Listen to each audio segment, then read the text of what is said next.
Eu tenho aqui um e-mail que já tinha me chegado há mais tempo, que eu gostaria de lê-lo. É um e-mail que trata da questão da depressão e eu achei interessante a abordagem que ela fez. Ela me diz assim: Padre Fábio, eu espero não ser inconveniente com essa minha mensagem. Tenho grande respeito pelo seu trabalho e vejo que muitas vezes suas falas são mal interpretadas. Mas tenho ficado um pouco incomodada a ver o senhor falar sobre depressão. Pelo que eu pude entender, o senhor em nenhum momento trata a depressão com pouco caso. Mas o senhor se refere àquelas pessoas que não conseguem vivenciar 5 minutos de tristeza e que já se autodenominam depressivas e se alienam no medicamento qualquer. Aquelas que não querem enxergar que a realidade é dura e que é preciso lutar todos os dias, que querem apenas a facilidade em seu caminho. Mas mesmo assim, padre, não sei por que ainda me incomoda a sua fala. O senhor não tem nada a ver com isso, eu sei. Mas eu gostaria de ver o senhor falando àqueles que realmente sofrem com depressão. E aos familiares e amigos. Porque é tão triste ver quem a gente ama sofrer e não poder fazer nada. Como o senhor disse esses dias no Twitter, por mais que sejamos solidários, não é possível arrancar a dor de quem amamos. Sou da Arquidiocese de São Paulo, região episcopal Brasilândia, e talvez o senhor tenha ouvido falar daquele padre que foi encontrado morto aí, em São Bento do Sapucaí. Ele trabalhava numa paróquia aqui perto e também sofria de depressão. Teve que ser afastado, foi para outra paróquia, mas infelizmente não foi possível salvá-lo. Era um padre excelente, foi reitor de seminário, tinha inúmeras habilidades e muitas pessoas gostavam dele. Mas infelizmente, ninguém estava perto o suficiente para perceber a depressão e até mesmo para tentar ajudá-lo. Quando ele morreu, muitos amigos que estavam afastados não se conformavam que uma pessoa outrora tão alegre como ele estivesse com depressão. Então eu fiquei pensando nisso. Por que a gente se distancia tanto das pessoas que nós amamos? Por que não reservamos um tempo para realmente olhar aqueles que amamos, olhá-los devagar, para conseguirmos perceber se algo está errado antes que seja tarde demais? E por outro lado, por que tantas vezes a gente se fecha em nossos problemas, em vez de partilhá-los com alguém, com os nossos amigos, pelo medo da incompreensão? Por que não reconhecemos que precisamos de ajuda? Que orgulho é esse? E é nesse ponto que me incomoda um pouco a fala do Senhor. Eu sei, repito, que em nenhum momento o Senhor se refere àqueles que estão realmente com depressão, quando fala que a pessoa fica 2 dias triste e já corre para tomar remédio. Mas acho que essa fala pode levar alguém realmente deprimido a postergar a busca de auxílio, com a desculpa de que é só a tristeza normal da vida. Falo isso, padre, porque tenho depressão e levei mais de 1 ano até procurar ajuda. Eu só fui ao médico quando percebi que não conseguiria mais prosseguir sozinha. Tinha muita relutância em utilizar um medicamento psiquiátrico. Por isso acho que seria muito importante o senhor fazer um alerta, para que as pessoas devem sim procurar ajuda psicológica, falar com os amigos e mostrar que não é vergonhoso a gente assumir ter depressão. Acredito que isso possa ajudar muitas pessoas. O senhor tem o dom de transformar palavra em poesia e saberia abordar o assunto de forma adequada. É muito triste ver pessoas qualificadas, capacitadas, que perecem por terem se mantido fechadas em concha nos seus problemas sem recorrer a qualquer tipo de ajuda. A depressão é um momento delicado, de vazio, de desesperança. Por favor, padre, diga algumas palavras sobre isso. É muito triste ver alguém ser tolhido pela depressão, e eu gostaria de poder ajudar. Fique com Deus, a quem eu agradeço a Deus pelo seu ministério, Gláucia Brito. Muito obrigado, Gláucia.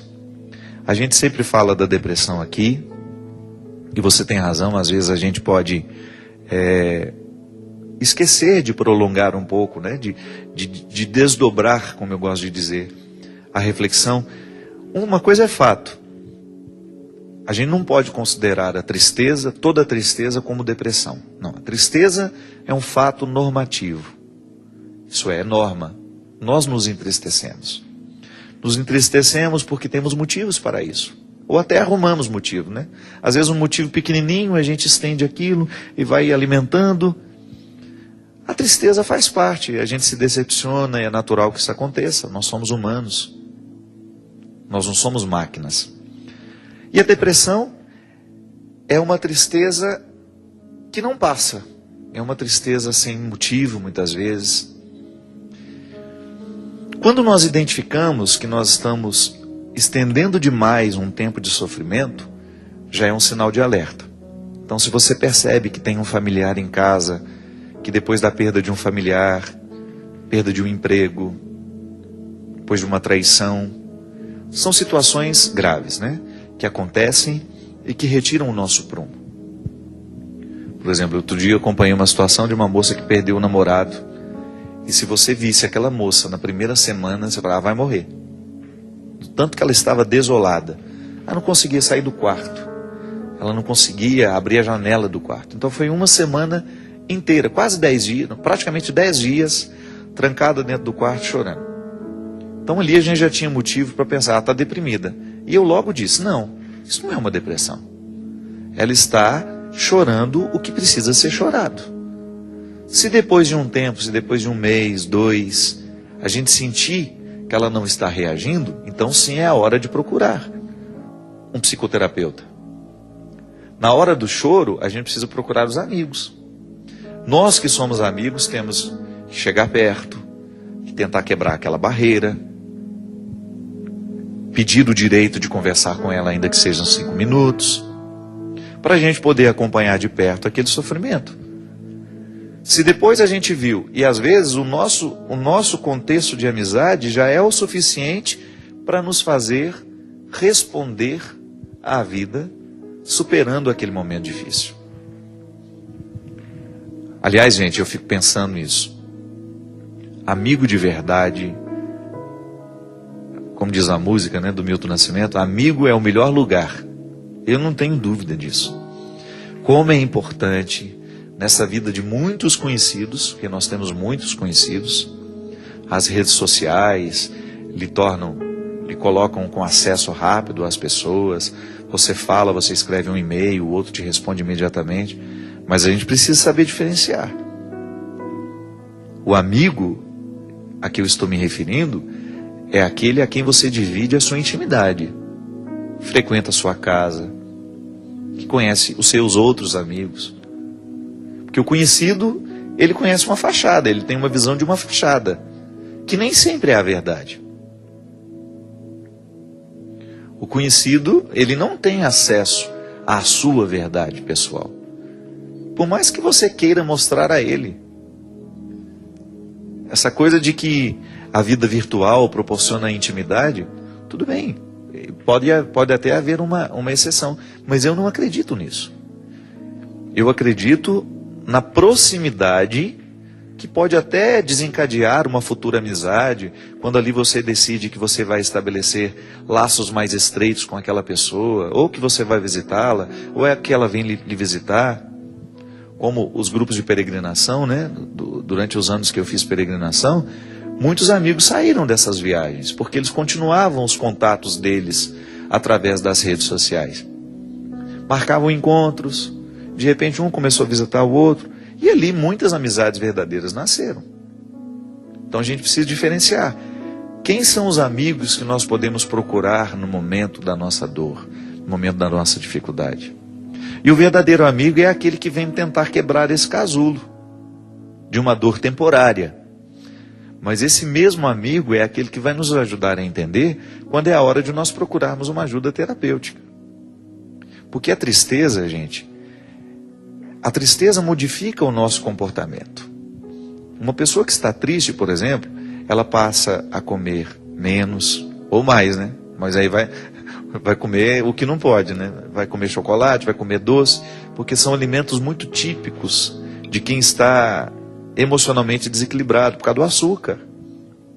O organismo não é bobo, não. Só que esse açúcar em exagero, ele provoca um efeito rebote, que é, o efeito fica pior que aquela causa inicial.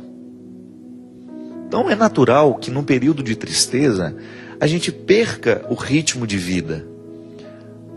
A gente fica trancado dentro do quarto, é natural que aquele ambiente vai nos desfavorecer uma saúde física, química. E aí entra aquele processo químico da depressão. que é quando as suas taxas da alegria, porque alegria é taxas, né? São hormônios. Não é por acaso a alegria. A alegria é fruto de hormônios. O organismo humano funciona a partir de hormônios. Você acorda porque um hormônio foi descarregado no seu sangue. Você dorme porque um outro hormônio foi descarregado no seu sangue. Quando vai anoitecendo, se você não se estimula muito, você vai ter sono na hora certa. Mas como a gente vive com os computadores ligados, a televisão ligada, todas as luzes de casa ligadas, a gente dificulta a produção do hormônio do sono. A mesma coisa para acordar. Vai chegar uma hora que o seu organismo vai dar o estímulo para você acordar. O cortisol que nós produzimos de manhã, né, que combate muitas coisas. Ele pode parecer ruim, mas ele também tem o efeito positivo dele. A alegria é produzida assim. Ela é química. É o funcionamento do organismo que vai nos proporcionar o bem-estar. E é por isso que a atividade física é tão importante para a saúde da alma. Não pode separar. O que você faz no corpo repercute no espírito. Porque quando nós nos exercitamos, nós produzimos endorfina, que é uma substância responsável pelo bem-estar. Então a pessoa mergulhou num estado de tristeza, ela parou de comer direito, ela parou de se exercitar, ela ficou só deitada na cama, e é natural que ali exista uma desordem também interna, que com o tempo pode se agravando e pode evoluir para tornar-se um estado patológico que precisa de medicamento para reequilibrar temporariamente até aquela pessoa ter condições de reagir sem o medicamento. Mas tudo é acompanhado. Não é eu que vou me decidir, não sou eu que vou me decidir na farmácia, eu quero um remédio para depressão. Não pode ser assim. Ou eu quero um remédio para eu dormir que eu estou dormindo mal. Não é assim. A gente precisa ser responsável com a saúde. Precisamos procurar um bom profissional que vai nos avaliar, que vai fazer os nossos exames, que vai nos pedir uma investigação mais minuciosa dessa tristeza, para saber se ela é química ou se ela é motivacional. Porque se for química, precisamos do medicamento. Se for motivacional, precisamos mudar a estrutura da nossa vida. Eu volto a dizer, encontro o tempo todo pessoas realmente deprimidas, e é triste. A depressão é uma doença muito triste. Por isso que nós vamos ser muito solidários quando nós temos um deprimido dentro de casa, e precisamos ser muito atentos quando nós identificamos esse processo em nós. Para correr logo, para buscar a ajuda logo, para que isso não se agrave. Você sabe que muitos suicídios, eles acontecem no momento em que a pessoa está zerada de endorfina. Isso é, quimicamente ela está impossibilitada de ter bem-estar. Então o suicídio é muitas vezes uma consequência química também. A pessoa está zerada quimicamente falando, para poder enfrentar as dificuldades da vida. Minha gente, voltamos ao mesmo ponto. Nós não temos como evitar as tristezas, mas nós precisamos aprender a lidar com elas. Todo mundo tem motivo para se entristecer. Todo mundo tem motivo para se aborrecer. Ontem eu brinquei no meu Twitter, que eu estou com saudade daquele médico que a gente fazia aquela consulta, que depois de minuciosa análise dos nossos exames, ele chamava a nossa família e falava assim: olha, a partir de hoje ele não pode ter contrariedades. A minha mãe gostava demais desse tipo de médico. E ela chegava com cara de ameaça para nós. Reunia toda a família e falava: o doutor falou que eu não posso ter contrariedade. Quem dera, né? Se isso fosse possível, né? Olha, gente, não me contraria, senão eu infarto. Tá certo. Até uma pessoa escreveu ontem eu não me lembro quem foi, uma pessoa falou: padre, me perdoa se eu estiver errado, mas às vezes quando eu tenho... foi a Adriana Maranhão, lá de Maceió. Ela escreveu assim: padre, eu sou médica, né? A Adriana é médica. Ela falou assim: quando eu vejo que os meus velhinhos, de quem ela cuida, estão muito estressados porque a família está dando muito trabalho, eu chamo a família e falo: olha, seu avô a partir de hoje, ou sua mãe não pode ter contrariedade. E tem que fazer isso mesmo. Você está perdoadíssimo, porque eu faço isso também. Sabe por quê? Às vezes as pessoas são muito insensíveis. Querem descarregar sobre crianças e velhos situações que não precisam mais ser derramadas sobre elas. As crianças, porque ainda não estão preparadas, elas não têm condições de absorver aquela carga de problema, então vamos amenizar. Não é iludi-las, não. Morreu, morreu. Tem que contar a verdade. Mas não tem situações que a gente sabe que serão traumáticas para elas, a gente não pode dizer do mesmo jeito que diz a um adulto. Então, o conteúdo é o mesmo, mas a forma, como nós dizemos, pode ser diferenciada. A mesma coisa aos idosos, gente. Às vezes os idosos não terão condições nenhuma de alterar a situação da realidade, e a gente vai lá e descarrega as nossas angústias todas sobre eles. Mas então, sem contrariedade, a gente não vive. Nós vamos ser contrariados o tempo todo. Mas tudo vai depender de como nós administramos essas situações que nos contrariam. Sofrimento é inevitável? É. Agora, que sangue nós vamos colocar nas veias desse sofrimento, né? Quanto tempo ele vai durar? Porque aí está a grande questão. Nós não podemos impedir que as tristezas e as dificuldades da vida nos atinjam. Mas o tempo que os efeitos disso vai durar dentro de nós, aí cabe a cada um de nós administrar. E sempre tendo clareza de que se a gente não assumir uma atitude diante do sofrimento, ele vai nos sufocar. Por isso que é tão importante a gente saber trabalhar com essa clareza. Eu tenho de viver de um jeito que seja favorável à minha resiliência. Eu tenho que fortalecer.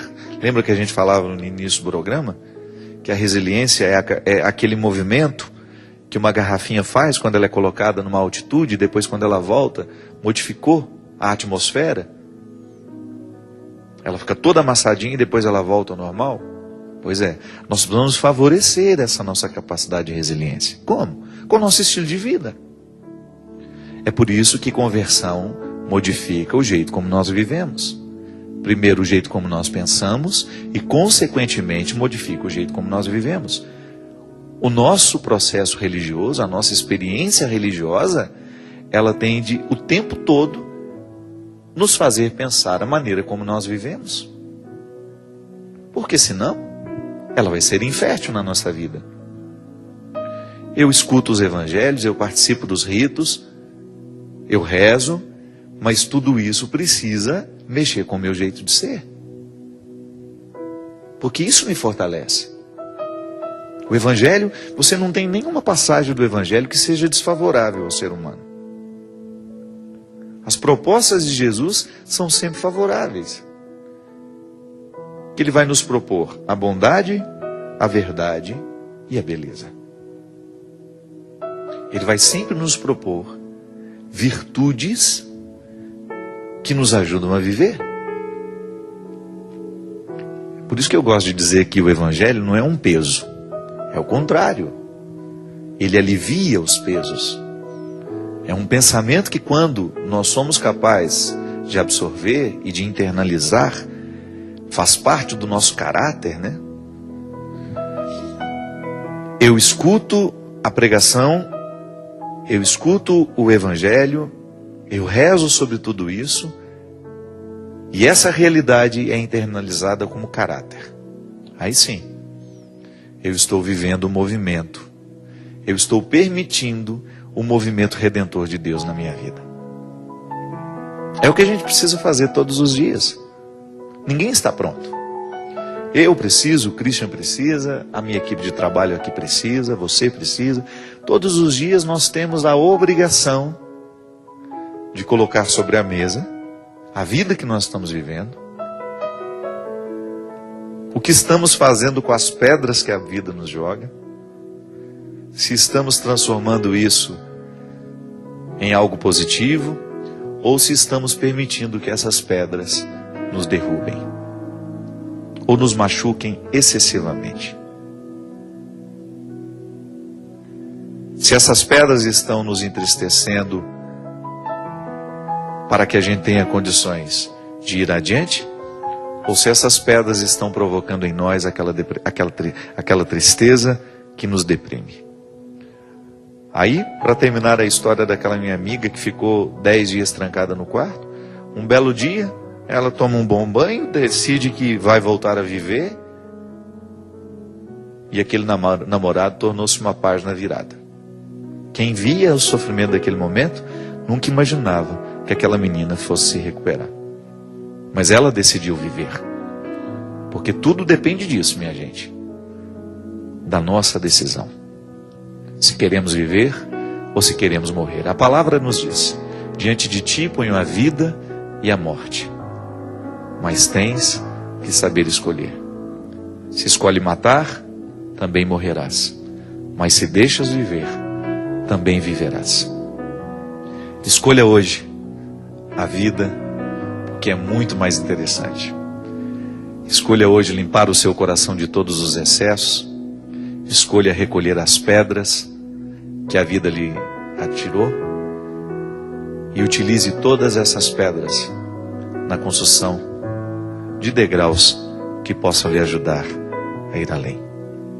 Obrigado pela sua companhia. Até quarta-feira, se Deus quiser. Derrame sobre você, sobre a sua vida, a bênção e a proteção do céu, do Deus Todo-Poderoso, Pai, Filho e Espírito Santo. Amém.